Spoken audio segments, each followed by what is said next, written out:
Pagi-pagi makan roti bakar, apa khabar? Tengah hari makan nasi udang galah, alhamdulillah. Petang-petang makan nasi lagi, cicor budu. Allah. Ramai ke suka budu? Aduh lah. Okey, petang makan nasi cicor budu. I love you. Kau puan je ya. Saya mengatakan. Sebelum tidur cari kutu. I love you too. Masya Allah. Alhamdulillah. Terlebih dahulu terima kasih kepada penganjur, iaitu Badan Kebajikan Islam Kumpulan Pelaksana Bakib Depoh Johan Setia Alam Shah Alam. Saya ni pakai baju warna bakib ni. Perasan tak? Sama betul-betul Jadi bolehlah saya jadi ahli bakib Saya terus nak jawatan pengerusi Marah pengerusi, mana pengerusi bakib? Oh tak ada, bolehlah ya. Kita buat penggulingan. Terima kasih kepada MC Tuan Zain Azlan Yaakob. Subhanallah. Terima kasih baca doa Tuan Muhammad Arif. Dan terima kasih Tuan Muhammad Arifin. Oh dia memang pakat ni kan. Arifin bin Idris, Head of Shah Alam Line. Line ke Lane? Line, betul lah. Masya Allah Tuan. Kepala kepada Shah Alam Line. Ialah ketua, pengerusi, pengarah, semualah bagilah semua jawatan. Masya Allah. Susah nak ke Shah Alam ni kan? Shah Ale. Ada waktu ni jadi Shah Ale ya. Ramai ke Shah Ale? Ramai set-set Shah Ale. Oh ada Adalah. Subhanallah. Terima kasih ya. Subhanallah Tuan Syafiq Abdullah, Head of Operation. Saya rasa Tuan yang sama-sama pakai selipar tadi. Terima kasih Tuan Abdul Manan, Head of Engineering. Dia tengah bertukang kan, engineer kan. Barisan Manager Shah Alam Line serta ahli jantung kesel bakib, semua ahli bakib, Masya Allah. Kalau ikutkan di bawah prasarana, kumpulan prasarana ni ada lebih kurang 12,000 staff. Kalau di dalam bangunan ni, kawasan ni saja dah berapa ribu? 800. Dia yang hadir ni lebih kurang 300. Selebihnya operasi. Ya, berada di alam lain. Yalah, alam ini alam syurga kan, taman syurga ni. Subhanallah. Ini yang hadir ni kena wajib paksa ke? Ya, belah sini saya percaya volunteer. Sebelah sana was-was sikit. Oh lagi. Ya, face to face tengok penceramah. Betul, saya tengok orang muda tu macam was-was je. Tuan-tuan nama naik, terpaksa hadir. HR bagi sebarkan surat. Betul ke? Baik dengan aku. Masya Allah. Saya tak kecil hati pun. Tapi Alhamdulillah sebenarnya yang memaksa bukan HR, bukan bos-bos, bukan pegawai, tetapi Allah. Wah, sentak Sila sentak. Ada salah satu nama Allah tuan-tuan, orang muda ni namanya Allah Ya Jabbar, Allah yang Maha Memaksa. Oh ada nama Jabbar. Dia suka paksa-paksa orang ke? Macam baik je. Okey, subhanallah. Tuan-tuan, puan-puan, Allah Ya Jabbar yang Maha Memaksa. Ada waktunya bila Allah nak beri kebaikan kepada kita, Allah melalui jalan paksa dan memang kita yang terpilih. Salah satu hadis Nabi SAW, Nabi bersabda, May yuridillahi bihi khairan yufaqihu fiddin. Barang siapa yang Allah ingin berikan hidup dia kebaikan. Tuan-tuan dan orang muda terutamanya ya. Saya tahu orang muda ni tak boleh dengar ceramah lama-lama. 10 minit tu kira lama dah tu. Itu pun dah azab dah tu. Itu pun sambil-sambil main phone, betul tak? Dia orang menunduk pandangan tu kan sebab tunduk pandangan tak nak tengok penceramah ke. Dia orang sedang berzikir dengan telefon. Betul lah? Masya Allah. Jadi boleh tuan jangan tunduk sangat. Kalau tak saya cap wasangka. Masya Allah. Ya, hari ini orang muda kajian sangat sukar untuk fokus. Bahkan dia pun jadi tak fokus kerja, rumah tangga pun tak fokus, apa buat benda pun tak fokus. Buat sesuatu asal siap. Buat sesuatu memang ala kadar je. Sebab buat sekejap, lepas tu phone. Buat sekejap, kerja, phone. Dia mesti kena selang dengan phone. Dan kesan dia pada tuan-puan sangat bahaya kepada hubungan. Bila kahwin memang bermasalah. Bila ada anak pun bermasalah. Macam ada anak je. Jawab betul tu muka tak ada anak. Tu yang gelak tu. Dah kahwin belum tu? Yang gelak kuat tu. Berani gelak kuat. Belum kahwin lagi. Saya nampak ramai orang muda ni. Masya Allah. Seronok tak kerja dekat prasarana ni? Ada. Dia kalau seronok betul lah, dia seronok. Oh, dia beranak seronok tu. Ada yang ambil cuti hal keluarga padahal pergi interview. Ada nampak tengah sibuk, rupanya isi borang. Isi borang nak mau kerja lain, wallahualam ya. Sebab selagi belum kahwin, lelaki orang lelaki, ramai lelaki lah, sebab saya pun majikan. Kita ada staf dalam 120 orang. Dan kita tanggung sepenuhnya, kita bukan ada bantuan mana-mana. Kalau kira sakit tu memang sakit tuan, tiap bulan. Sebab kita perlu ada 450,000 paling kurang. Kos operasi, gaji apa semua dengan utility dengan semualah. Jadi sebab tu beria tengok muka saya macam-macam jual produk. Dulu malu, lepas tu lantak lah. Yang penting boleh lepas gaji semua. Apa yang kita rancang boleh dilaksanakan dan lain-lain. Sebab kita tahu apa matlamat kita kan. Paling susah, kita nak kekalkan pekerja-pekerja muda ni. Sebab apa? Cepat jemur. Susah nak fokus. Hati tisu. Tak nak kembangkan diri. Suka main game. Betul tuan. Yang cakap tu saya rasa tak main game kan? Betul dia cakap. Tapi macam muka main game je. Subhanallah. Orang yang main game ni, game kan laju. Mana ada slow game? Ya, memang laju. Otak ditrain untuk laju. Bila bos dalam meeting cakap slow, boring lah bos ni. Bila kerja kehidupan sebenar, memang tak selaju game, tak selaju media sosial. Ramai manusia tak boleh nak hidup tenang, bahagia, buat yang terbaik untuk hidup realiti. Sebab hidup banyak dalam fantasi, banyak dalam game, banyak dalam media sosial. Okey, subhanallah. Saya nak mulakan dengan satu kisah yang jabar tu. Sebab orang lelaki kena banyak cerita ya. Orang perempuan pun suka cerita. Kita suka cerita. Saya dulu masa di JAKIM, di Jabatan Agama, saya biasa diminta untuk ceramah di hadapan pelaku jenayah syariah. Sila terasa. Pelaku jenayah syariah, ada yang tangkap minum arak, ada yang tangkap sebab judi, ada yang tangkap basah, ada macam-macam lah jenayah syariah. Jadi dalam macam bilik macam ni, lebih kurang besar dia, ramailah, penuh lah. Mungkin 80 orang, 100 orang.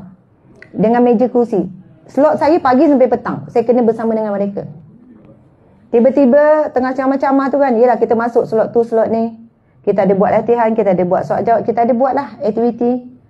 Sampailah satu ketika ada seorang lelaki tanya, angkat tangan. Ustazah, saya nak tanya lah. Saya ni rasa macam tak adil je saya kena tangkap. Betul. Macam memahami sangat tuan ni. Pernah ke kena tangkap? Okey. Saya rasa macam tak adil lah. Kenapa tuan? Saya ni belum sempat lagi buat. Dah kena tangkap. Saya belum. Saya baru nak cuba-cuba. Saya baru nak try. Tak macam kawan saya. Dia dah biasa buat. Dia dah selalu buat tapi tak pernah kena tangkap. Sebenarnya dia pergi rumah urut. Rumah urut biasa, urut bersalin ni bukan pasal rumah urut tu. Faham Ada banyak rumah urut, sebenarnya bukan dah dia mengurut saja, lagi lelaki ambil rumah urut perempuan. Tujuan untuk apa? Dia boleh sampai bayaran tertentu tu sampai berzina lah. Nama dia rumah urut tapi sebenarnya rumah pelacuran. Dia kata kawan saya tu memang dah ajak lama, saya tolak. Kali ni saya terima. Saya tak sempat lagi kena urut. Betul. Saya tak sempat lagi kena urut. Time saya berlakulah sebulan, saya kena tangkap. Betul. Jadi dia rasa tak adil sebab kawan dia terlepas je. Masa dia pergi tu kawan dia tak ikut sama. Lalu saya pun jawab. Saya sebut nama Allah yang Jabbar, Allah yang Maha Memaksa. Saya kata boleh jadi sebab ini doa mak ayah kamu, nenek moyang kamu yang mohon supaya zat keturunan dijaga oleh Allah. Supaya semuanya Allah pelihara daripada maksiat dan sebagainya. Boleh jadi doa ibu ayah ataupun nenek. Saya tak tahu doa siapa. Tetapi Allah kabulkan doa tu, Allah jaga kamu. Walaupun kamu dah plan elok apa, kamu memang dah nekat nak buat, tetapi Allah halang. Dia kata masalah sekarang, tak boleh bos saya tahu saya kena tangkap ni. Saya baru je kerja. Saya tahu kena buang kerja. Saya memang, benda ni memang perlu rahsia. Saya bimbang sebab saya memang perlukan kerja ni. Saya kata, insya-Allah Tuan. Yang penting sekarang, Tuan bertaubat dan menyesal. Bukannya Tuan rasa macam nak marah kepada muka, nak marah kepada Allah, rasa tak adil. Tapi kalau Tuan bertaubat, insya-Allah Allah akan tolong, Allah akan jaga, Allah pelihara, tak ada orang akan tahu. Kita walaupun buat program tu terbuka sama-sama pakainya syariah, masing-masing jaga sama-sama lah. Aib apa semua tak adalah berkongsi. Kita jawatan agama lagi lah kita jaga. Aib. Subhanallah. Jadi apa pun sebab tuan-puan datang, yang penting tuan-puan dah berhijrah. Tajuk kita hijrah hati menuju ilahi kan. Tuan-tuan dah berhijrah pun. Tadi daripada pejabat kan. Lepas tu tuan berhijrah, tuan-tuan puan-puan berhijrah ke majlis ilmu. Ada yang jalan kaki, ada yang sayap kaki, ada yang jalan laju. Mungkin ada yang datang sebab ada makan eh? Ha? Betul ada makan percuma lepas ni? Dah tahu ke menu apa? Tapi dah jimat dah satu hari, betul? Dah jimat dah, ada makan percuma. Tapi kalau ada iklan, ada nasi biryani, ada nasi, ada sate, ada ni, saya rasa penuh lagi kot. Betul? Ha. Tak apa. Apa pun sebab, tuan-tuan, puan-puan. Asal datang, apa pun sebab. Sekarang kita betulkan niat. Sebab dah berhijrah tadi tu. Daripada pejabat, daripada bilik, daripada ofis, daripada tempat kerja, ke tempat yang antara paling mulia di dunia. Betul, paling mulia masjid, rumah Allah. Yang kedua mulia adalah majlis ilmu. Sebab majlis ilmu adalah majlis Allah. Saya nak baca satu hadis Nabi tuan-tuan, supaya tuan-tuan faham nilai majlis ilmu. Dan kerana hadir majlis ilmu, boleh jadi turning point perubahan besar dalam hidup. Perubahan besar dalam bab rezeki. Perubahan besar dalam bab bahagia. Ramai di kalangan kita masih tak faham tujuan hidup. Memang bangun pagi, siap-siap, pergi kerja, balik, itu dah ulang. Tak menambah makna pada erti kehidupan. Nanti tiba-tiba jumpa malaikat maut. Mulalah rasa macam belum buat sesuatu lagi. Takut nak hadap Allah. Takut nak berpindah ke alam barzah. Ramai mana? Orang minta 1 saat, 5 saat. Minta 1 minit, 5 minit dengan Allah. Allah takkan bagi. Walaupun 1 saat. Allah berfirman, Iza ja'a ajaluhum. La yastakhiruna sa'ah wa la yastaqdimun. Bila tiba ajal, tak akan lambat sesaat, tak akan cepat sesaat. Tuan-tuan, puan-puan sekalian, kita dah berhijrah banyak kali. Daripada alam mati. Sebab kita bermula dengan mati. Bukan ruh yang hidup. Itu disebut dalam Al-Quran surah Al-Mulk. Al-yawm allazi khalaqalakum. Allazi khalaqal mauta wal hayata. Kenapa dalam firman Allah ini Allah sebut yang menciptakan mati dan hidup? Dalam hadis Nabi pun disebut. Mati, hidup balik. Memang bermula dengan mati. Daripada alam roh dalam keadaan mati, belum bernyawa, kita berpindah ke alam rahim. Alam rahim awalnya tak ada nyawa lagi. 4 bulan baru ditiupkan roh. Lepas tu dah mula ada roh. Dan kita berpindah lagi, berhijrah ke alam yang kita sedang duduk sekarang. Dan dunia yang paling ringkas ataupun paling cepat, paling pendek adalah alam dunia. Kita akan berhijrah ke alam barzah. Tuan-tuan, muda ke tua, kita akan pindah ke alam barzah. Itu alam yang mungkin lebih lama, mungkin ratus tahun, mungkin ribu tahun. Dan kita akan berpindah ke alam yang kekal, iaitu alam akhirat. Kita mahu atau tidak, memang kita sentiasa berhijrah. Kita sentiasa berpindah. Setiap hari berpindah pada rumah, ke pejabat ke sekian-sekian. Itu perpindahan fizikal. Tetapi bagaimana perpindahan emosi? Perpindahan akal? Perpindahan hati? Tajuk kita ini hijrah hati. Subhanallah. Tuan-tuan, puan-puan dimati Allah sekalian, Masya Allah. Siapa kat sini nak hidup bahagia? Bahagia. Okey, angkat tangan. Angkat je lah, angkat je. Supaya hilang ngantuk ya. Subhanallah. Siapa nak hidup kaya? Oh, tu tak payah fikir lah. Tanya orang tengah mabuk pun dia nak. Kaya tu memang betul-betul 3 lah. Semua nak kaya, hidup senang dan sebagainya, Masya Allah. Dan untuk hidup kaya ke bahagia ke apa, memang poin utama adalah hijrah hati. Ada orang belum kaya tapi macam orang kaya. Ada orang kaya tapi macam hidup orang susah. Ada orang dah ada semua, isi baik apa semua, tapi tak bahagia sebab dia belum hijrah hati. Untuk topik hijrah hati ni, kita nak baca satu hadis Nabi sama-sama. Tuan-tuan, puan-puan, sebagai umat Nabi Muhammad SAW, mungkin seumur hidup kita tak pernah lafaz hadis Nabi pada lidah. Itu tak pelik. Sebab saya penceramah, saya ustazah. Jadi dah memang kena belajar hadis, lepas tu menyampaikan hadis. Tapi bagi orang awam, biasanya hadis ni dengar je. Dengar je penceramah baca. Tetapi untuk di lidah kita membaca hadis Nabi tu, macam jarang ada peluang. Okey, jadi saya baca, tuan-puan ikut insya-Allah. Ikut dengan semangat, dengan adab. Cara kita tunjuk cintakan Nabi adalah dengan kalamun Nabi, iaitu hadis Nabi. Mencintai Allah dengan kalamullah. Okey. InsyaAllah baca sama-sama. Bismillahirrahmanirrahim. Qala Nabi sallallahu alaihi wasallam. Innamal a'malu binniyat wa innama likulli imri'in ma nawa. Faman kanat hijratuhu ila Allah wa rasulih fahijratuhu ila Allah wa rasulih.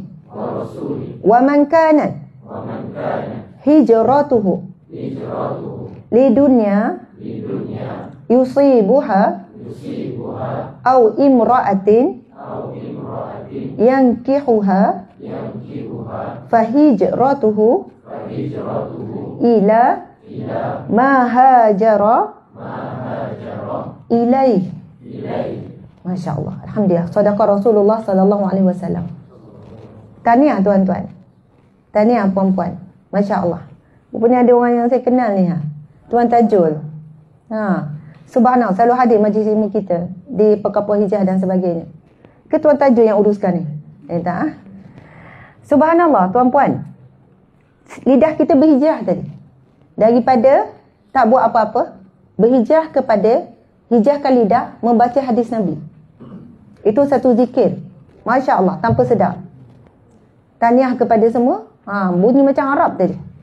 Bagi tepukanlah pada diri sendiri. Itu satu hijrah yang nyata, tuan-puan. Hadir majlis ilmu, tiba-tiba hari ini dengan lidah kita baca hadis Nabi. Mungkin ada yang kali pertama. Sebab normal, kalau Al-Quran memang kita baca. Tapi kalau hadis, jarang dibaca. Umat Nabi Muhammad jarang baca. Biasa dengar sahaja.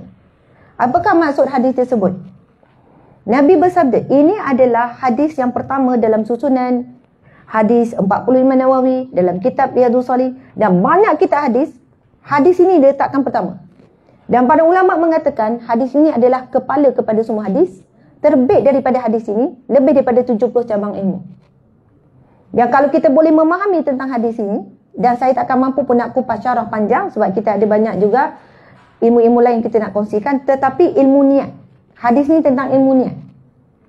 Nabi bersabda, innamal a'malu binniyat. Setiap amalan dinilai berdasarkan niat, bukan zahir. Allah Subhanahu wa taala melalui hadis Nabi, Nabi bersabda, innallaha la yanzuru ila suwarikum. Allah tidak memandang zahir kamu. Wala ajsadikum, wala amwalikum. Allah tak pandang jasad kamu, harta kamu dan pangkat kedudukan kamu. Allah tak pandang. Walakinnallaha yanzuru ila qulubikum wa amalikum. Tetapi Allah memandang hati kamu dan juga niat kamu. Kita jarang nak bincang dan nak faham perkara ni. Sekarang saya minta masing-masing boleh tak pasang niat. Dan ketika memasang niat, lintaskan niat, tolong rasa Allah sedang melihat. Pasang niat yang baik-baik. Terpulang, tuan-tuan boleh niat, ya Allah, aku datang kerana mengharap redha-Mu, mengharap rizkimu, mengharap pengampunanmu, mengharapkan apa saja. Sebab apa? Majlis ilmu boleh membawa rezeki. Nanti saya bacakan hadisnya. Sekarang ambil masa kejap, 1 minit, pasanglah seberapa banyak niat yang baik-baik dikaitkan dengan majlis ilmu. Pasang. Kena pejam mata. Kan nanti tak buka, pejam. Tahu-tahu wallahu alam. Boleh tak? Pasang je tuan. Niat, pasang je niat apa? Ya Allah, moga aku hadir ni. Engkau tolonglah aku. Aku tengah susah ni. Apa saja ni? InsyaAllah dah pasang niat ya. Ada yang bela tu, tak nak pasang niat apa. Biasa pasang paip ni. Pasang kepala kereta api je. Subhanallah. Betul ke? Yang tu memang bawah sini juga ke menyelenggara? Baik pulih pun? Oh, semua. Masya Allah. Bangga tak kerja bawah prasarana? Mesti bangga. Tuan-tuan, puan-puan, berapa ramai orang nak berada di tempat tuan-tuan, puan-puan ni? Ramai. Kalau ada orang nak, tuan-tuan sanggup ke switch? Ambillah kalau kau nak sangat. Kau masuk, aku keluar. Ramai mana yang, ya aku tak hadap lah kerja kat sini. Aku kau nak berhenti bila masa je. Dah 10 tahun ayat tu. Tak berhenti juga. Tengok orang pencen, oh seronok lah pencen. Dia baru kerja berapa bulan. Dah tak sabar nak pencen. Suami aku boleh je tanggung aku. Aku sebenarnya tak ada masalah kewangan. Tapi, yalah, kalau aku berhenti, macam mana dengan bos? Orang mati. Padahalnya, ya. Selagi mana kita terbelenggu dengan bukan confused, kita keliru. Nak betul-betul bersyukur ke, nak sekian-sekian ke, subhanallah. Allah berfirman, la in syakartum la azidannakum. Sekiranya kamu bersyukur, kami akan tambah nikmat kepadamu. Subhanallah. Okey, tuan-tuan, puan-puan, hadis tu kita sambung lagi. Nabi bersabda, sesungguhnya setiap amalan berdasarkan niat.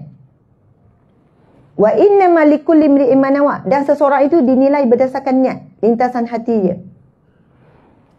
Barang siapa yang berhijrah ikut hijrah Nabi kerana Allah dan Rasulnya, maka hijrahnya untuk Allah dan Rasul. Dan barang siapa yang berhijrah kerana dunia ataupun kerana wanita yang ingin dinikahinya, maka hijrahnya adalah untuk dunia dan wanita tersebut.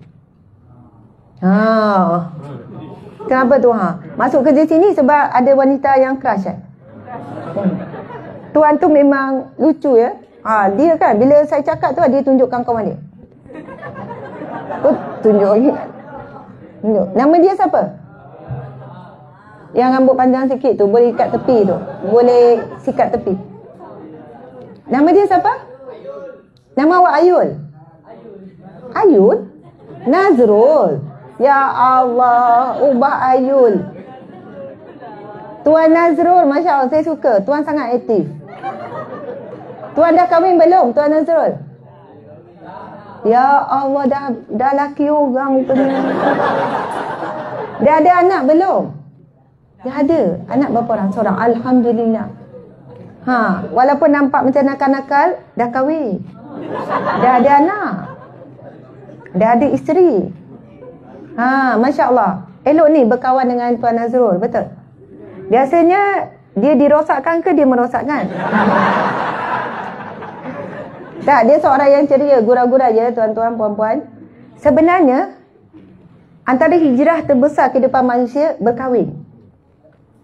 Saya percaya Tuan Nazrul sebelum kahwin memang lain. Lepas kahwin sama ke? Sama ke makin?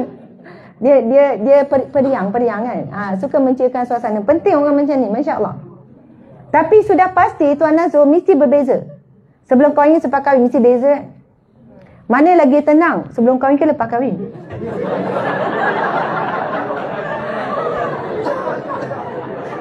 Lepas kahwin lebih tenang. Masya Allah.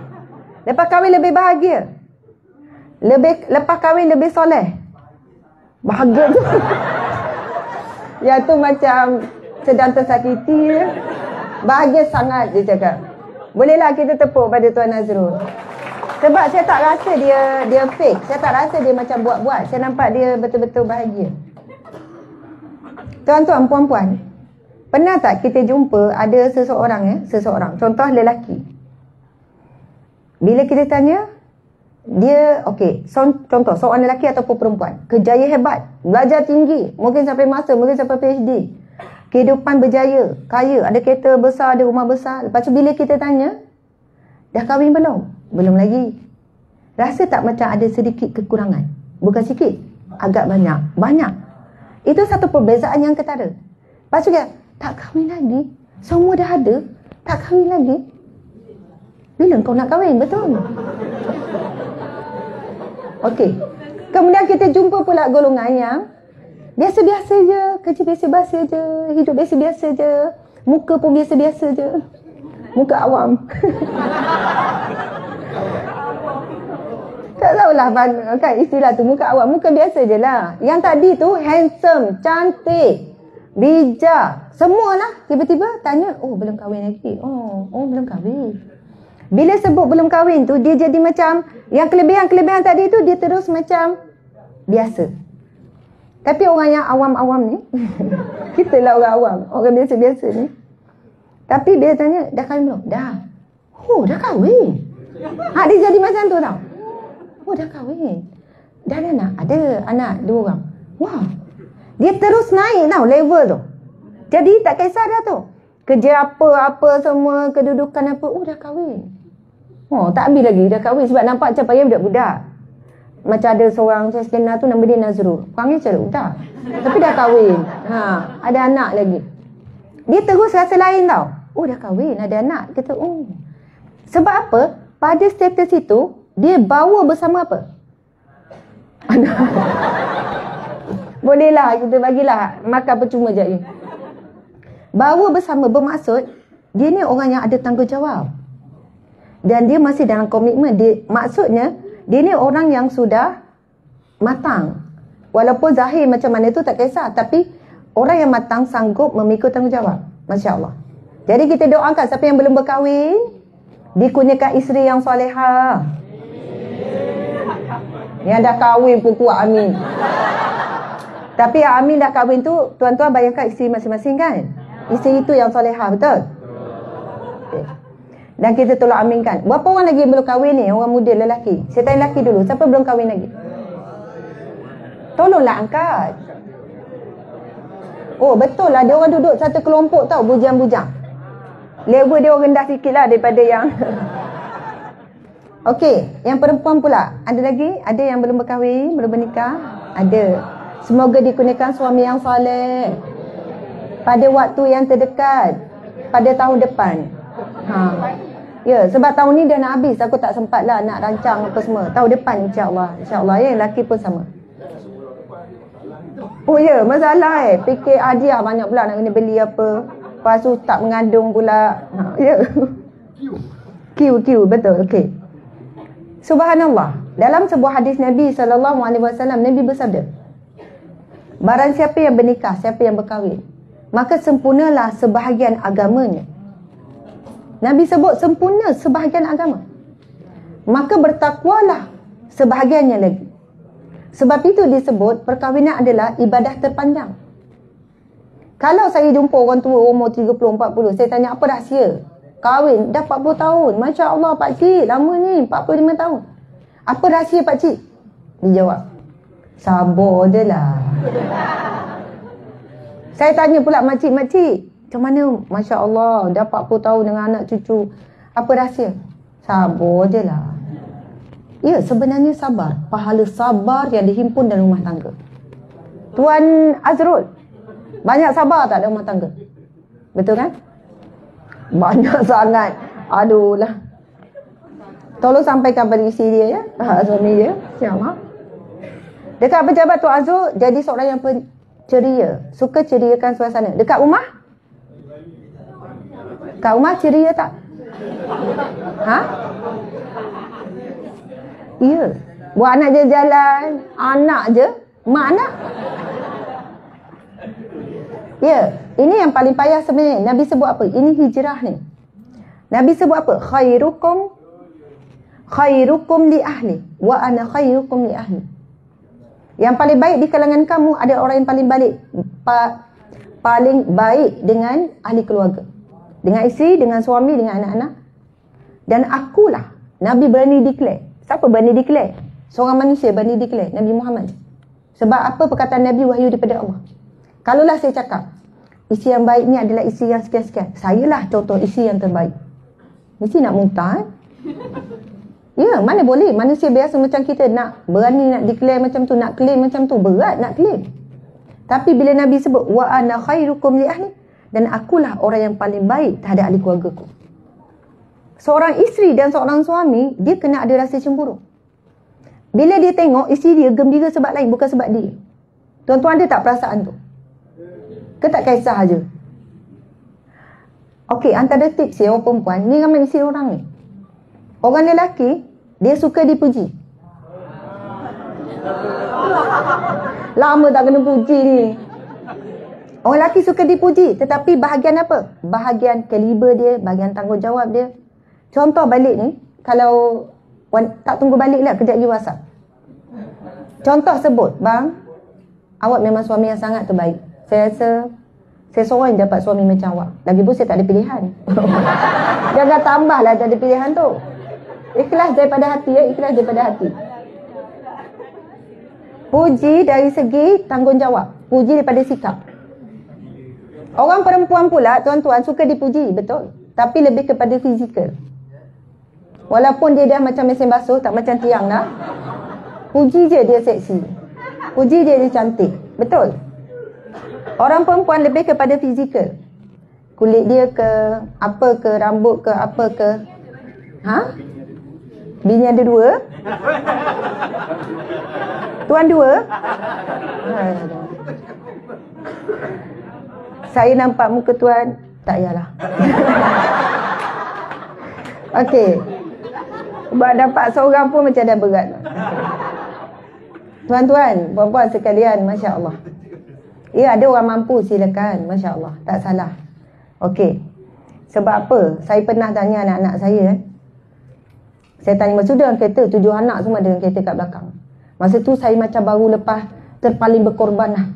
Terpaling sabar macam tu lah. Saya rasa anak saya mesti bagi sokongan pada saya. Saya pun tanyalah dengan beraninya pada anak-anak. Anak-anak, antara Umi dengan Abi, siapa paling sabar dalam rumah tangga? Mana nampak lagi sabar? So, masa tu saya lepas penat buat apa entah, nampak macam saya sabar lah. Anak perempuan memang Umi. Tiba anak lelaki, ada seorang tu jawab, Abi. Saya terus pusing banget. Abi? Kenapa Abi? Umi mengandung. Ungkit lah semua. Umi mengandung susah payah. Umi bersalin. Umi ni macam-macam lah. Kalau Umi tak sabar tu, sebab apa? Nak suruh dia ubah fikiran tu. Kan? Bagi hujah dulu. Kau lah dia cover balik. Siapa lebih sabar? Abi. Kenapa Abi? Sebab Abi boleh sabar dengan Umi. Ya, dia jawab gitu je. Oh, saya boleh terima. Saya boleh terima. Sebab memang orang lelaki kalau boleh sabar dengan isteri dia, dia boleh sabar dengan semua apa pun. Setuju atau tidak? Sebab itulah cabaran paling besar. Ya Allah, boleh dia tanya soalan, Awak faham tak apa yang saya rasa? Susah orang lagi nak jawab. Awak nampak tak apa saya nampak? Awak fikir tak apa saya fikir? Awak suka perempuan tanya soalan-soalan macam tu kan. Masya Allah. Lepas tu bagi tas yang susah, bang, tolong cari sambal belacan dalam peti ais. Susah hati dah nak cari. Cari-cari tak jumpa. Tak ada. Dah habis kot. Ada. Kalau saya jumpa, cara awak. Isteri tu boleh cakap. Ada. Tingkat nombor 2. Dalam bekas purple. Belakang sikit. Belah kiri. Dia simpan semua tu daripada. Masya Allah. Sebab cara berfikir perempuan lelaki memang berbeza. Sebab itu sabar.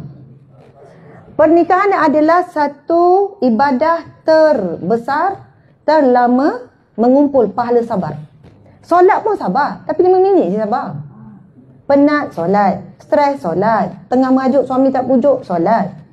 Kan solat dengan sabar tu. Puasa tahan sabar 1 hari. Itu pun 13 jam je. Lepas tu boleh makan, hantar, makan. Lepas tu, dia tak rasa dah lapar hari seterusnya. Tapi pernikahan, lama. 20 tahun, 30 tahun. Roommate yang sama. Betul tak? Roommate yang sama, housemate yang sama. Memang itulah orang yang kita ada. Kalau berkawan, boleh tak berkawan dengan orang yang sama 20 tahun, 30 tahun? Boleh lah, tapi gitu-gitu je lah kawan. Memang unik. Allah jadikan lelaki perempuan, suami isteri, berbeza ni. Cara fikir, cara bertindak semua beza, tapi boleh duduk bersama. Sebab itu Allah berfirman, tuan-tuan. Bismillahirrahmanirrahim. Wa min ayatihi an khalaqa lakum min anfusikum azwajan litaskunu ilaiha wa ja'ala bainakum mawaddatan wa rahmah. Sadaqallahul azim, yang bermaksud di antara tanda-tanda kebesaran Allah, keagungan Allah. Allah jadikan daripada diri kamu pasangan kamu. Litaskunu ilaiha, supaya kamu rasa tenang dengan dia. Wa ja'ala bainakum mawaddatan wa rahmah, dan Allah jadikan di antara kamu kasih sayang, cinta, rindu, mesra, belayan, wa rahmah, dan belas kasihan. Ada rumah tangga, ada tiga-tiga ni. Sakinah ada, mawadah ada, rahmah ada. Ada yang ada dua je. Ada yang ada satu je. Tinggal belah kasihan je. Saya ni ustazah, kalau tak fikir kesian kat dia, saya dah mau cerai dah. Kalau tak fikir kesian kat dia, saya dah ceraikan dah dia. Sebab kesian je, kesian anak-anak. Walaupun tinggal yang last kali bertahan, okey. Saya dulu pun undi rumah tangga. Hampir 5 tahun. Saya ketua unit unding cara, penopang bahagian dan keluarga. Hari-hari ada masalah rumah tangga. Ada yang memang berpegang pada tali terakhir ni, belah kasihan. Saya kata, puan berbaloi, puan bertahan kerana kasihan. Tetapi saya minta satu perkara. Sebagaimana puan minta rezeki dengan Allah. Puan minta sehat tubuh badan. Minta untuk anak yang baik. Minta juga supaya Allah beri kasih sayang dalam rumah tangga. Ini jarang orang minta. Ini hijrah hati. Sebab itu soal hati. Kasih sayang ni soal hati. Minta supaya hati tu ada rasa kasih sayang pada suami. Suami ada kasih sayang yang diikat dengan Allah Subhanahu Wa Taala. Masya Allah. Okey, tuan-tuan, puan-puan di mata Allah sekalian. Sebenarnya ceramah saya sampai pukul sekarang 1.29. Ceramah saya sampai jam okey, mungkin dia seorang lah. Ikutkan saya habis pukul apa ni? Sampai pukul 2. Okey, tuan-tuan boleh bertahan lagi setengah jam lagi. Sekarang 1.30. Boleh setengah jam boleh Kalau nampak ngantuk, kita buat lompat bintang. Bangun-bangun lompat-lompat, okey? Macam mana? Tak, saya selesa macam ni. Okey, lagipun dah ada. Jangan risau, saya dah ada kain lapik ni, tak sejuk. Masya Allah. Memang selesa. Lagipun sedap sikit eye contact kita ya. Okey, tuan-tuan puan-puan di mata Allah sekalian. Saya nak pergi pada, tak apa ke kita hijrah hati tapi kait dengan keluarga, boleh kan? Hijrah hati, hijrah perasaan, hijrah cara berfikir, reset minda. Sebab jumpa promo ayah tadi, reset minda. Okey. Hijrah cara berfikir, hijrah sekian-sekian. Okey. Saya nak tanya, antara lelaki dan perempuan, suami dan isteri, mana lebih ada harga diri yang tinggi? Harga diri, nilai diri yang lebih tinggi. Suami lagi berharga. Ada harga diri yang tinggi, nilai diri yang tinggi. Setuju perempuan?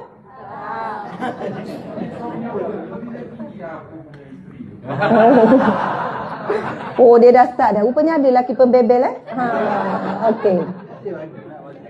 Tuan-tuan, puan-puan, mengikut kajian, memang lelaki, suami, lebih mempunyai harga diri dan nilai yang tinggi dalam rumah tangga.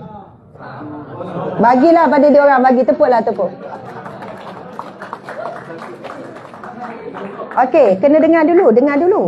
Dia dah rasa menang dah. Kita takkan bagi betul-betul menang, takkan. Kita perempuan. Okey, tuan-tuan, puan-puan. Apa kaitan hijrah hati? Sebab apa? Hati jadi pusat. Kita sebenarnya berfikir dengan hati. Daripada hati pergi kepada akal. Bukan akal dulu. Rasa dulu. Hati itu kan rasa, perasaan. Kita banyak bertindak memanglah dengan akal. Tapi ia daripada hati. Berfikir dengan hati. Hati pergi pada akal. Lepas tu pergi pada tindakan. Sebab itu bila Nabi SAW bersabda, boleh ikut saya, kita baca hadis ni. Bismillahirrahmanirrahim. Qala an-nabi sallallahu alaihi wasallam, ala inna fil jasadi mudghah wa idza salahat salahal jasadu kullu wa idza fasadal jasadu kullu ala wahya qalbun.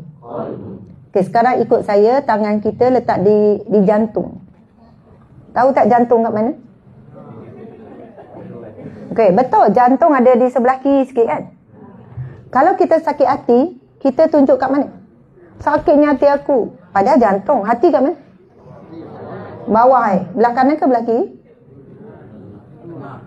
Oh, tengah. Patutnya sakitnya hati aku. Kena tunjuk. Sekarang, kenapa saya suruh pegang jantung? Nanti kita jelaskan. Okey, ikut saya. Ini sabda Nabi. Kita baca sambil kita pegang jantung kita. Sesungguhnya Di dalam tubuh manusia ada seketul daging.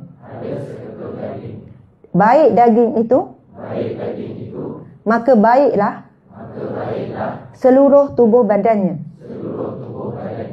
Jika daging itu rosak atau kotor atau sakit, maka rosaklah, kotorlah, sakitlah seluruh tubuh badannya. Ketahuilah, daging itu adalah jantung hati. Sadaqah Rasulullah sallallahu alaihi wasallam. Hadis Nabi yang sahih. Nabi sebut dalam anggota badan kita ada seketul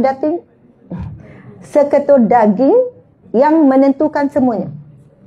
Dia yang menentukan cara berfikir, dia menentukan tangan yang bergerak, menulis apa, buat kerja macam mana, dia menentukan kaki, dia menentukan segala-galanya, dia penentu.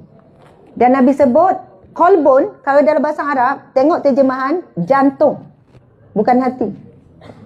Tapi kita memang biasa sebut sakit hati, berdebar-debar hati saya. Sebenarnya yang berdebar hati ke jantung? Jantung. Bila kita bimbang, kita takut, kita marah, kita sedih, kita rindu, degupan jantung yang akan berdegup dengan cara yang berbeza. Berdebar, jantung berdegup lebih laju. Marah, dia lagi laju. Maksudnya perubahan yang berlaku adalah pada jantung. Dari sudut sains, doktor pun sebut, kesihatan tergantung pada kesihatan jantung. Walaupun yang sakit tu buah pinggang ke, kanser ke apa, memang akan relate dengan jantung. Dan jantung ini tuan-puan, tak boleh lagi daripada ikatan dengan Allah. Sebab di situ terletaknya roh kita. Kalau tangan terpotong, kaki terpotong, boleh hidup lagi tuan-puan. Tapi kalau jantung terhenti, walaupun yang lain semua sehat, tetap kita akan mati. Sebab itu, bila Nabi sebut, yang paling utama adalah jantung hati. Saya mula tadi pasal harga diri. Lepas tu saya baca hadis ni kan. Kenapa lelaki lebih tinggi harga diri dalam rumah tangga? Contoh, tuan-tuan, kalau tengah ada masalah dengan bini tengah mengajuk, tuan-tuan pun malas nak pujuk, tapi muka dia masam je macam tu, biar je lah. Serabut tak tengok muka bini mengajuk? Serabut. Dengar tak tu? Serabut tak boleh terima, tapi memang serabut pun. Okey, kalau ada kawan-kawan mengajuk, serabut tak? Sikit mengajuk. Ke suka layan? Alah comelnya awak mengajuk. Awak dah lama tak mengajuklah. Hakikatnya, sebenarnya, okey. Baik. Masa tengah gaduh, masa tengah ada masalah, tuan-tuan perempuan, saya nak tanya, soal masalah suami isteri ni, bila lapar, orang lelaki tu makan tak? Suami tu? Makan je. Masalah tak settle lagi. Makan je. Isteri pula? Tak. Sanggup berlapar. Kalau makan, terbatal rukun merajuk. Macam cancel lah merajuk. Kalau macam tu nanti dia nampak kita tak merajuk kan. Nanti dia anggap dah selesai. Jadi sangguplah berlapar. Lepas tu bila dah ngantuk, dia tidur tak? Tidur je. Berkeruh je. Betul. Lepas tu isteri tak puas hati, kejutkan. Awak dah tidur, kita tak settle lagi. Kita kan dah janji dulu. Apa-apa berlaku sebelum tidur mesti settle. Dah lah saya nak tidur. Lagilah panas. Okey, macam-macam lah. Orang perempuan kena faham. Kenapa lelaki boleh buat macam tu? Sebab harga diri dia sangat tinggi. Dah perut lapar, makanlah. Dah ngantuk, tidurlah. Betapa dia menyayangi dirinya. Dirinya sangat bernilai. Faham tak? Tuan-tuan, betul kan? Dah lapar, takkan nak bagi perut sakit, angin masuk. Masalah-masalah. Tapi aku tak akan korbankan diri aku kerana masalah tu. Dia sangat menyayangi dirinya. Dia sangat menghargai perutnya. Sangat menghargai. Masya Allah. Nilai diri dia tinggi, maksudnya dia tak terusik dengan suasana. Tapi perempuan yang belum matang, dia sangguplah korbankan dirinya, sangguplah berlapar, sangguplah menangis sampai bengkak mata, nak menunjuk dia lah wanita paling tersakiti, paling yang terkorban, paling tak bahagia masa tu. Sila terasalah. Bukan apa, saya belajar proses masak rumah tangga lain. Dan tahun ni perkahwinan kami cecah 20 tahun, anak sulung umur 19. Dan contoh saya banyak bantu pada wanita supaya cepat-cepatlah matang. Bagi lagi. Baik tuan. Okey, macam ni nak.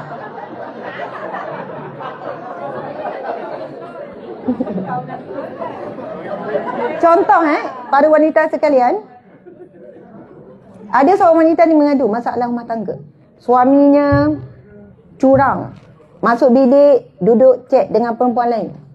Suaminya itu, suaminya ini, suami begitu-begitulah. Macam-macam lah masalah suaminya. Tak layan dia, tak layan, nak kurang bertanggungjawab, bla bla bla, tengah angau dengan perempuan lain, bla bla bla bla. Lepas tu saya tanya wanita ni, puan macam mana keadaan puan? Saya memang depression Ustazah, saya tertekan sangat, hidup saya memang saya bla bla bla bla, sedih, menyedihkan lah hidupnya. Lepas tu saya tanya, suami puan pula macam mana? Dia okey je. Dia macam tak ada masalah. Dia macam tak rasa bersalah. Dia macam tidur berkuah elok, nampak lena je apa semua. Gelak tuan kan? Oh, perempuan ni macam apa dah ni? Saya kata okey, macam ni puan. Sekarang ni, puan terlalu meletakkan nilai diri puan sangat rendah. Sampai yang sedang naik bahagian suami, ego. Ego sedang naik. Bila ego tengah naik, dia rasa isteri dia tak boleh bahagia tanpa dia. Dia rasa dia sangat dominan. Bahagia dia isteri tu pada dia. Lalu dia rasa dia buat apa pun isteri takkan lari. Isteri akan setia sebab nampak isteri tu terseksa macam mana. Jadi bila ego makin naik, hati keras. Dia tak terusik pun dengan tangisan isteri tu, dengan tepikan ke, akhirnya anak jadi mangsa. Saya cuma cakap, puan, macam ni saya cadangkan puan nikmati hidup. Senanglah Ustazah cakap macam tu. Memanglah saya cakap senang. Tapi puan nak tak ni perubahan ni? Berapa lama dah puan dalam hidup macam ni? Puan nak berubah, puan nak ada satu perubahan, puan boleh tak cuba buat apa yang saya suruh? Puan minta je dengan suami puan nak pergi shopping anak-anak ke, ataupun nak balik rumah mak ke, ataupun nak pergi rumah kawan-kawan ke, nak pergi pantai ke, nak pergi mana-mana ke, ataupun puan tengok TV kat rumah, layan movie ke, lepas tu sambil dengan anak-anak gelak-gelak ke. Puan buat dengan hati, bukan buat-buat. Puan nikmati betul-betul. 2 minggu lagi saya akan call puan. Nanti saya nak dengar apa perubahan berlaku. Okeylah Ustazah, saya cubalah. Okey. Lepas tu saya hubungi balik puan macam mana? Sebab saya punya rumah tangga macam kaunselor kan. Jadi kita follow up. Ada melalui phone, ada melalui jumpa. Kata Ustazah, terima kasih. Suami saya dah banyak berubah lah. Saya tanya balik, siapa yang berubah sebenarnya? Saya yang berubah. Apa yang puan buat? Macam Ustazah suruh lah. Saya pergi sini. Dah lama saya tak pergi rumah adik-adik saya. Saya pergi. Lepas tu saya sekian, saya ni. Lepas tu, sampai masa suami saya macam tergege pula dengan saya. Macam nak sertai sama, nak ikut sama. Rupanya, bukan rupanya, sebenarnya apa yang sedang berlaku? Apabila lelaki ni sedar bahawa isteri dia mula berubah, isteri dia boleh hidup tanpa dia, boleh bahagia tanpa dia, dia rasa insecure. Dia rasa, isteri aku boleh macam ni, jadinya bila masa je aku kena kick out ni. Maksudnya, boleh hidup dalam situasi macam ni pun dia boleh bahagia, boleh gembira, dia rasa tercabar. Masa tu ego pun menurun. Dia mula nak jadi suami yang provide, protect. Dia pun sertai sama, ambil tahu dan sebagainya. Masya Allah.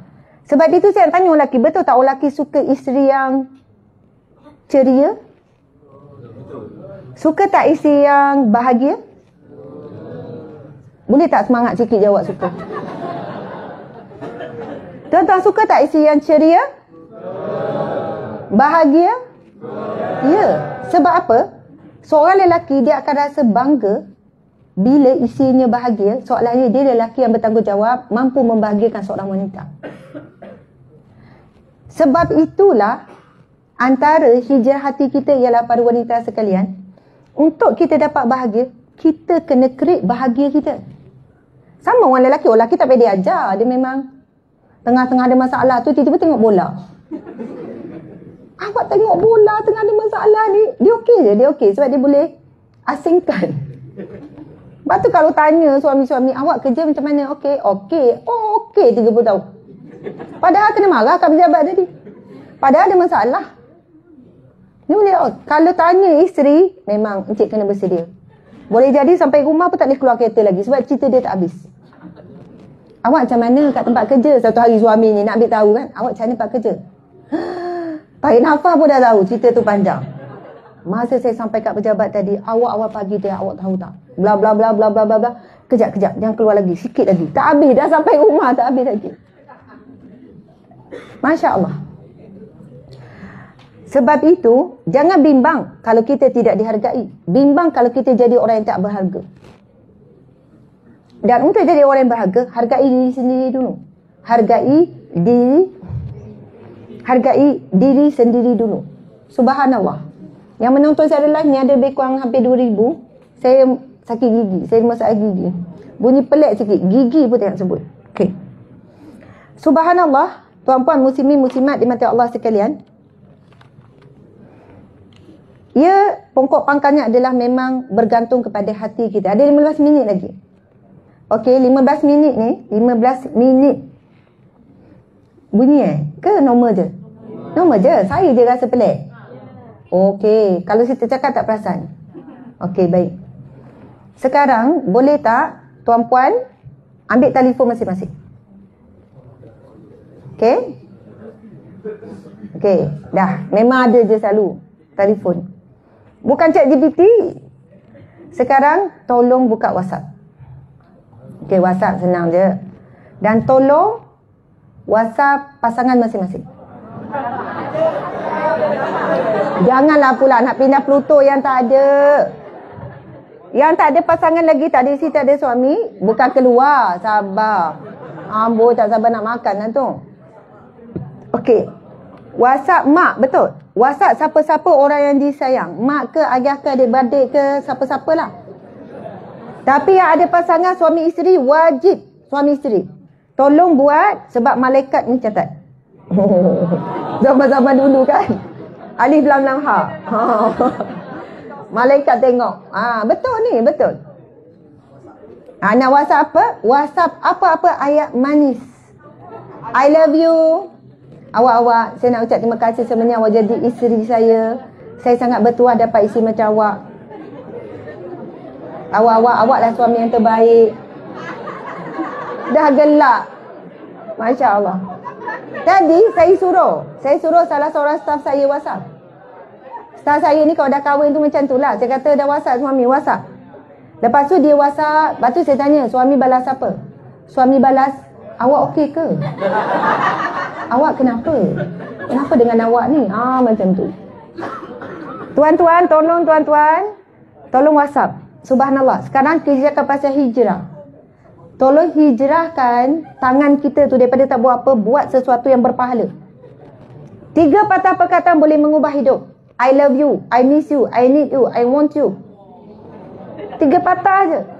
Ataupun I hate you, I don't want you, I bosan you.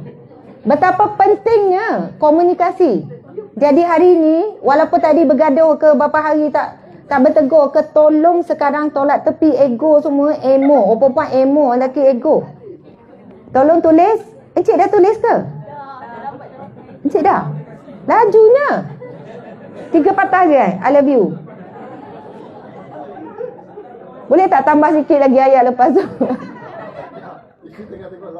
Oh, isi tengok live. Oh, jadi kantoi lah sebab Ustazah suruh.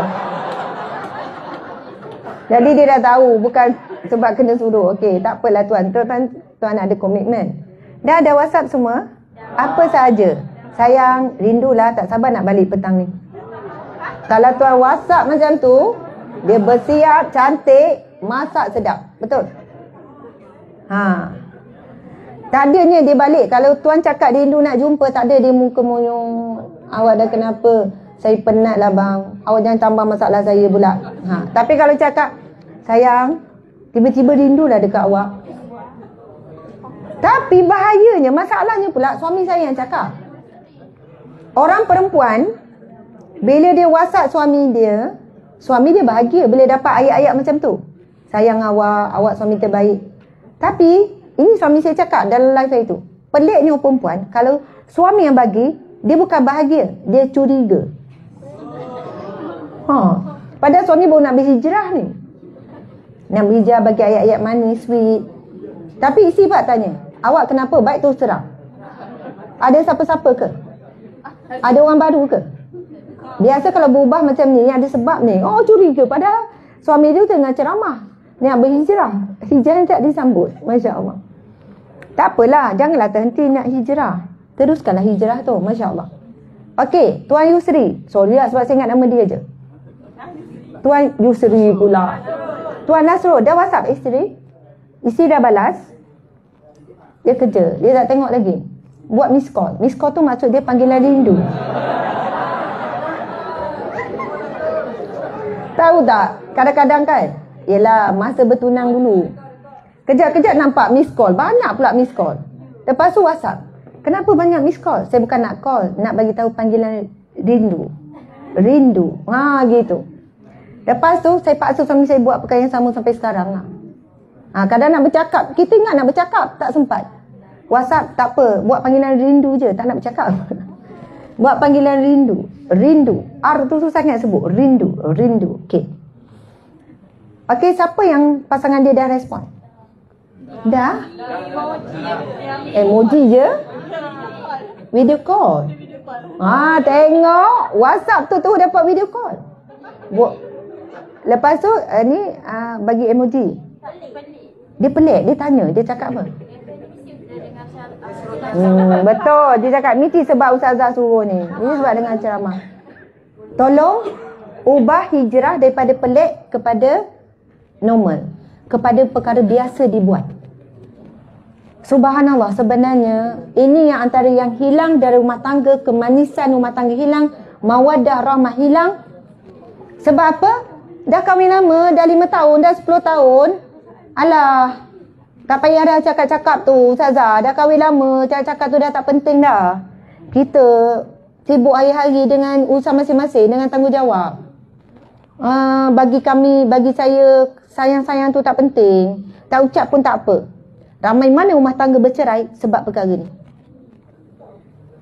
Kesan dia bila tak membiasakan. Ini adalah isu apa? Isu komitmen. Rumah tangga yang bahagia mesti ada aktiviti bahagia. Antara aktiviti bahagia adalah ucapan-ucapan yang membawa rasa bahagia. Pujian, penghargaan, ucapan. Itu aktiviti bahagia. Aktiviti bahagia fizikal, sentuhan, jalan, pimpin tangan, peluk, apa saja. Itu aktiviti fizikal. Aktiviti perkataan. Dan juga perhatian. Subhanallah. Perhatian lelaki dan perempuan memang berbeza lah, tuan-tuan perempuan. Orang perempuan dengan cara manja, dengan cara membelai dan sebagainya. Lelaki mungkin sekadar tanya khabar. Ataupun dia bawa balik goreng pisang, dia letak je atas meja. Biasa dia letak tak atas pinggan? Tuan-tuan kalau bawa balik goreng pisang, tuan-tuan letak atas pinggan tak? Ada yang letak, ada yang tak. Kan tuan-tuan beli goreng pisang, tuan-tuan letak atas meja. Betul? Goreng pisang macam tu je kan? Okey, kalau orang perempuan bawa balik goreng pisang, tak ada pinggan, lepas tu angkat, lepas tu hidang. Buat air. Oh, bagusnya. Tuan-tuan buat tak air untuk isteri? Tak ada lah. Oh, tak ada. Kenal ke dia orang tu? Pengalaman peribadi ya. Okey, kita nak habis dah ni. Tinggal lebih kurang 9 minit lagi. Saya nak sebut apa tuan-tuan, puan-puan? Bukan cerita pasal goreng pisang. Saya nak sebut penilaian kita kena faham dan lelaki perempuan berbeza. Bukannya bila dia letak je goreng pisang atas meja, maksudnya dia tak menghargai, dia tak layan, dia tak romantik. Tak. Sebab apa? Orang lelaki, dia takkan cerita pengorbanan dia beli goreng pisang. Betul tak orang lelaki? Perlu berkorban besar tak beli goreng pisang? Okey, kita tak tahu kesusahan suami beli goreng pisang. Kita tak tahu. Boleh jadi kedai pertama tutup, lepas tu pergi kedai kedua. Beratur panjang, dia pergi kedai ketiga. Tapi balik, dia sepatah dia cakap, goreng pisang, dia letak. Tapi kalau orang perempuan melalui proses yang sama, dia akan cerita tak? Dia akan cerita detail dan dia akan tokok tambah. Bang, awak tahu tak? Ya Allah, mencabar betul lah nak beli goreng pisang ni. Tapi sebab saya dah niat dah, saya nak gembirakan awak. Saya memang nak awak makan goreng pisang. Saya pergi kedai yang pertama, tutup. Masa tu kaki saya dah penat dah sebenarnya. Saya dah tak larat. Kalau ikutkan, saya fikir nak balik lah. Tapi kenalkan awak, saya pergi goreng pisang yang kedua. Tahu tak, beli yang kedua, goreng pisang yang awak suka tu dah habis. Tapi dia kata, nak ke? Kalau tak saya goreng, saya sanggup tunggu tau. Dia akan cerita detail semua, apa semua. Lepas tu saya dah rasa macam berapa puluh, saya sebenarnya dah hypo dah masa tu je macam lah.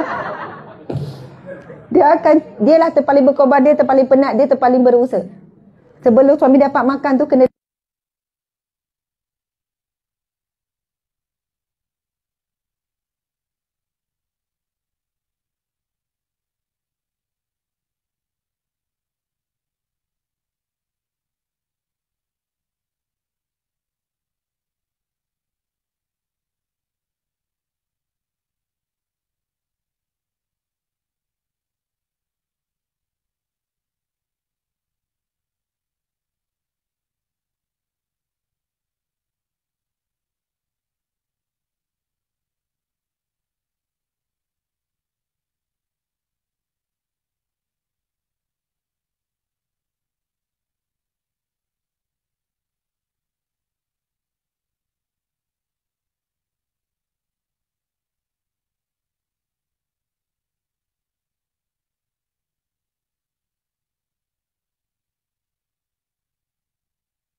tuan-tuan.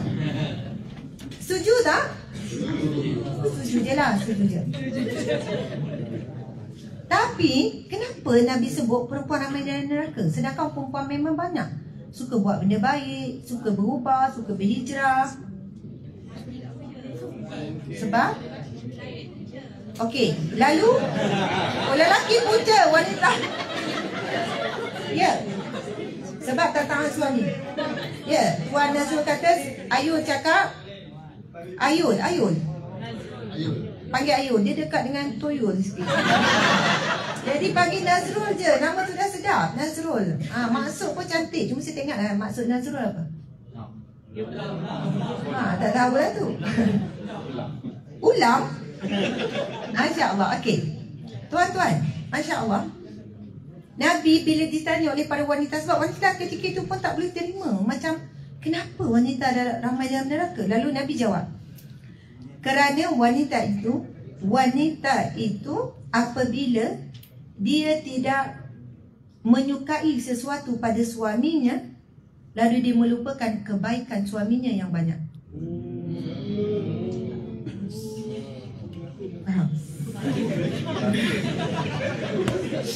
Tengok ayat dia, neraka.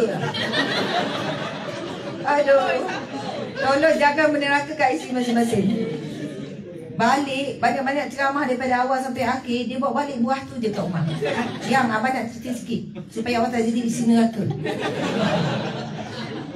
Nabi sebut, tuan-tuan puan-puan, Nabi sebut, kerana seorang wanita itu dia memaki, bukanlah sekadar, bukan memaki semata-mata, sama ada dia menghina ataupun merendahkan suaminya. Apabila diuji dengan sesuatu yang tidak suka pada suaminya, dia uji dengan sesuatu yang dia tidak suka, lalu dia mengkufuri kebaikan suami dan dia melupakan yang kebaikan suami. Ramai wanita ketika dia tersakiti, dia sebut macam ni. Boleh jumpa saya sebagai pembicara, dia sebut, Ustazah, 30 tahun saya sabar dengan suami saya. Macam 30 tahun tu hidup dia sabar je, macam menderita je. Saya bukan suka sangat layan emosi-emosi berlebihan. Bukan apa, sebab kita nak pergi ke solution ni. Saya pun tanya, okey, ada tak suami puan macam balik kerja bawa balik buah pisang ke? Ada. Ada tak beri hadiah apa-apa? Adalah, ilahi. Ada tak buat kerja? Ada. Habis tu sabar 30 tahun tu? Adalah kebaikan dia. Dia ada kebaikan. Jadi saya kata hati-hati puan. Sebab itu ada amaran Nabi. Jangan kita sedang diuji sekarang, kita sedih dan kita perit sangat sebab kesan dia sangat besar ni, saya akui kesan dia sangat besar. Tapi jangan merugikan kita dah 30 tahun, 20 tahun, puan dah berbelas tahun dah menghimpun pahala sabar. Biar ending dengan ending yang sama ada berpisah atau bertahan, biar ending untuk puan ending yang terbaik. Masya Allah. Jadi wahai para lelaki sekalian, saya nak baca last hadis Nabi ni. Ini pesanan pada orang lelaki. Hadis yang sahih, Nabi bersabda, sesungguhnya wanita ataupun isteri kamu wahai pada lelaki daripada tulang rusuk. Nabi bersabda, wanita itu diciptakan daripada tulang rusuk. Dan tulang rusuk yang paling bengkok adalah di atasnya, di atas. Maka barang siapa, Nabi pesan pada orang lelaki, jika kamu ingin meluruskannya, maka dia akan patah. Dan jika kamu membiarkannya, maka dia akan terus rosak. Dia akan terus bengkok. Dan para ulama menafsirkan, ini panduan pada lelaki. Tuan-tuan akan dapat satu poin yang sangat penting dalam penafsiran hadis ini. Para ulama mengatakan, yang paling bengkok tulang rusuk kenapa di atas menunjukkan akal perempuan bengkok. Okey, ini bukan merendahkan wanita. Tolong dengar. Orang perempuan macam tak suka dengar ni. Sabar. Maksudnya orang perempuan kalau bercakap tak boleh guna akal. Kena guna perasaan. Kena guna emosi. Orang lelaki bila dengan wanita, dengan isteri, dengan perempuan, memang kena banyak rasa. Ya, sabar betul. Sebab apa? Memang ada hadis Nabi. Sesungguhnya Nabi kata, aku tidak pernah menemui lelaki yang akalnya kuat kalah dengan wanita yang akalnya separuh. Ini hadis yang sahih. Nabi sebut wanita akalnya separuh. Lalu sahabat bertanya, apa maksudmu ya Rasulullah, wanita akal separuh? Lalu Nabi tanya balik, bukankah wanita itu kalau bersaksi, jadi saksi untuk satu kes, lelaki seorang, perempuan kena 2 orang. Sebab perempuan emosi. Mula-mula hakim tanya, anda pasti melihat? Saya pasti. Betul ke pasti? Kalaulah betul tak pasti, nanti dia dah mula tergugat. Sebab perempuan emosi. Dan cara berkomunikasi daripada hadis yang bengkok tu, orang lelaki tolong jadi pemimpin, orang lelaki tolong jadi leader, orang lelaki tolong jadi ketua. Bila cakap dengan isteri, sebab dia jarang guna bahagian akal, dia banyak guna emosi. Emosi tu kekuatan wanita, sebab itu dia sanggup berkorban, dia boleh kuatkan diri dia, dia boleh melahirkan anak sebab emosi dia kuat. Orang lelaki kalau cakap dengan orang perempuan, dia kena banyak main percakapan tadi itu untuk menghargai kasih sayang. Contoh bila dengan isteri, kena guna ayat, saya suka awak pakai baju ni. Direct je. Saya suka tengok awak pakai baju ni. Sedap mata memandang. Orang perempuan kalau suami cakap macam tu, suka tak? Suka tak? Suka. Tapi kalau isteri tanya, bang, baju mana? Ikutlah, mana-mana pun boleh. Dia tak nak, dia nak mana-mana pun boleh. Awak rasa macam mana? Susah perempuan nak buat keputusan. Tapi kalau lelaki cakap, saya suka awak pakai baju ni, nampak lebih sopan, nampak lebih tenang. Dia akan rasa suka sebab apa? Lelaki menggunakan komunikasi akal. Bila orang, boleh faham tak maksud saya ni? Orang lelaki, contoh kita dengan anak. Bila anak perempuan suruh pilih kasut, susah ke senang? Susah. Saya test pada anak saya, perempuan, nak beli kasut, nak beli uni. Sampai 3-4 kedai tak jumpa kasut lagi. Anak lelaki pilih kasut, kedai pertama settle. Bila anak perempuan sampai kedai yang ke-4, ke-5 masa tu, saya cakap macam ni. Tak ada dah kedai lain, ini kedai last. Tak boleh patah balik dah kedai tadi. Umi nak cari kat kedai ni juga. Promoter yang tengok tu, Ustazah, kita tak boleh paksa budak-budak sama sekarang. Awak nak komisen awak tak? Kalau saya beli, awak dapat komisen kan? Tak ada. Saya dah pergi banyak kedai dah. Saya suruh utusan sini juga. Akhirnya jumpa kasutnya. Sebab orang perempuan, dia banyak memilih dengan rasa, dengan perasaan, bukan dengan akal. Jadi lelaki yang kena memandu isteri dengan akal. Bila saya cakap macam tu, tapi anak lelaki, cara komunikasi berbeza. Bila dia pilih kasut, dia kan main pilih je. Kita kena tanya detail. Kenapa pilih yang ni bukan yang ni? Kenapa awak lebih prefer yang ni bukan yang ni? Sebab, minta maaf, kadang kita, orang lelaki terbiasa fikir shortcut, dia malah berfikir, sedangkan dia akan jadi ketua keluarga yang akan buat keputusan. Bila nak buat keputusan, dia kena ada proses penilaian. Saya tak akan bagi anak lelaki tu beli macam tu je sebab dia nak cepat. Okey ni Umi, okey. Bagi Umi okey. Bagi Umi okey, tapi kenapa pilih yang ni? Kenapa bukan yang ni? Okey, rasa macam mana gini-gini, supaya dia boleh bagi pendapat. Dia boleh bagi penjelasan kenapa dia memilih itu. Dengan perempuan, jangan main banyak beri pilihan ataupun rasa. Dengan lelaki pula, banyak beri pilihan. Pagi tadi saya test suami saya. Saya kata, antara 2 baju ni, mana lagi okey? Dua-dua okey. Memang dia akan jawab macam tu. Tapi, saya tak boleh pakai dua-dua. Saya cakap, saya kena pilih salah satu. Betul, ini conversation pagi tadi. Saya kena pakai satu. Dia kata, boleh je pakai 2 lapis. Betul lah. Dia kata boleh je pakai 2 lapis. Saya kata tolong bantu saya buat keputusan. Mana lebih okey? Lepas saya paksa, dia pun bagi tahu. Saya rasa yang ni lagi okey, yang saya pakai ni lah. Sebab apa abang rasa yang ni lebih okey? Tanya. Oh, laki rimah jatuh tak boleh lah, malas dah jawab. Kenapa? Kenapa ni lebih okey? Lepas complicated, susah. Sebenarnya saya boleh je memilih sendiri. Dan suami biasa ikut je saya warna apa dia akan pakai warna tu.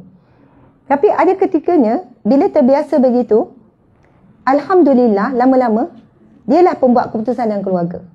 Sebab hari ini kerana pola percakapan, pola berfikir itu berubah.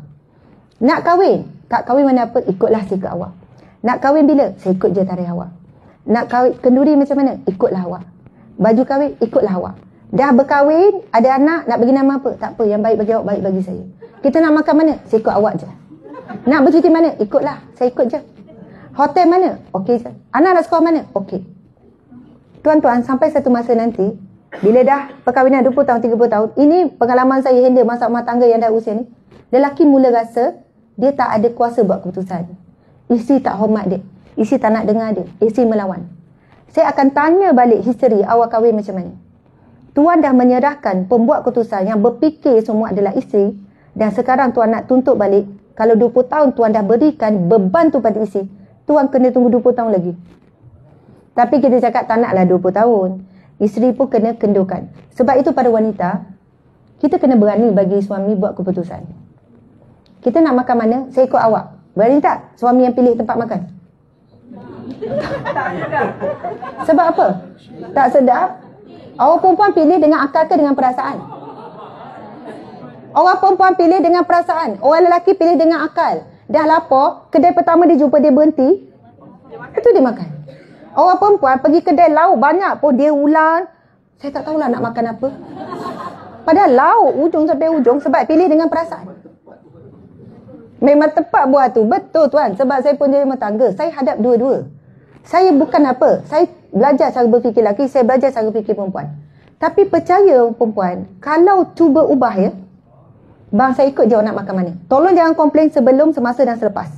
Jangan tengah makan tu komplain. Awak kenapa pilih kedai ni? Kursi dia goyang-goyang tu tak. Dah lighting dia macam malam. Rasa macam lemah tu. Dia suami kau nak makan je lah. Okey. Kalau kita dah support dia buat keputusan, support sampai akhir. Jangan dalam kereta pula ungkit. Bang, sorry lah saya nak cakap. Awak kalau nak pilih kedai makan, fikirlah betul-betul. Awak ni kan main pilih je. Kita kan kena pilih yang terbaik. Keluarlah hujah-hujah dia. Once kita dah mula menyerahkan pembuat keputusan, lelaki martabat dia makin tinggi dalam rumah tangga, dia akan provide, dia akan protect. Dia akan mula berfikir. Sebab sebenarnya kadang-kadang masalah kita juga orang perempuan, kita semua nak fikir. Kita semua yang nak selesaikan, kita sekian-sekian. Pada satu masa emosi kita tak mampu nak menampung beban tu. Masa itulah kita bertempik, masa itulah kita kata suami tak faham, suami isteri. Jadi lelaki, tolong jadi lelaki sebenar, insya-Allah. Tuan-tuan memang lelaki sebenar, terbukti. Tetapi kembalikan sifat ketua, berani buat keputusan dan berani pertahankan. Ikut je, awak ikut je dulu, tak apa, awak jangan banyak komplain. Dalam proses nak betulkan bahagian yang bengkok perempuan pada akal dia tu. Sebab perempuan banyak buat keputusan, menilai sesuatu, bercakap melalui perasaan. Jadi lelaki kena memimpin dengan akal bagi perempuan, insya-Allah. Terima kasih. Sekarang pukul 2:07 minit. Okey. Terima kasih banyak-banyak. Saya mohon maaf salah dan silap. Semoga kita hijrahkan hati kita. Niat kita berumah tangga adalah untuk ibadah. Rumah tangga adalah untuk mendapat pahala sabar. Rumah tangga adalah untuk menghitung, mendapat redha Allah, mendapat pengampunan Allah. Dan kita bekerja hijrahkan hati kita juga kerana Allah. Nabi bersabda, barang siapa yang mencari rezeki yang halal, supaya dia tidak meminta-minta, dan untuk menafkahi keluarganya, dan untuk membantu orang yang memerlukan, Allah akan bangkitkan kita dengan wajah yang bercahaya ibarat bulan purnama. Itu hadis Nabi SAW, hadis hasan.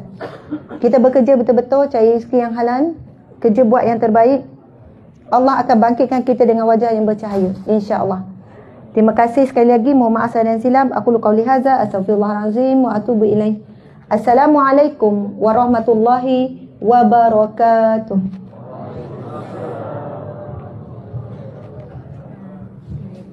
kasih kepada Ustazah Asma Harun dengan perkongsian dan juga penjelasan. Kejap pengerusi, nak jemput encik suami saya sampai ni ha. Masya Allah. Daripada sebab kami biasa encik suami selalu bersama juga. Cuma pagi ni kami ada program dekat sekolah kami. Di Hitas tu kita ada anugerah student kita yang habis khatam Al-Quran dan tempoh setahun 4 bulan ha. Inilah dia encik suami. Tadi banyak kat saya ngumpat encik. Tak ada cerita yang baik-baik je ya. Suami saya macam ustaz kan. Sebab nasib dah dia kahwin ustazah. Dia terpaksa jadi ustaz. Sebenarnya suami saya engineer, chemical engineering, bekal pensyarah. Tapi dah berhenti jugalah. Masya Allah. Sebaik encik tak ada awal. Sebab saya banyak juga saya macam kelentong tadi. Okey, subhanallah. Tengok suami saya ikut je kan, okey je. Orang lelaki memang bila dia ambil gambar kajian, marah ke, sedih ke, teruja ke, muka dia sama je. Ya, okey. Silakan tuan. Majlis juga merakamkan ucapan selamat datang kepada suami Ustazah Asma Harun, iaitu Ustaz Tengku Fazli bin Tengku Yahya. Seterusnya terima kasih kepada Ustazah Asma Harun atas perkongsian yang sangat baik dan juga pencerahan dalam ceramah yang sangat baik dan mantap. Dengan tajuk ceramah kita pada hari ini iaitu Hijrah Hati Menuju Ilahi.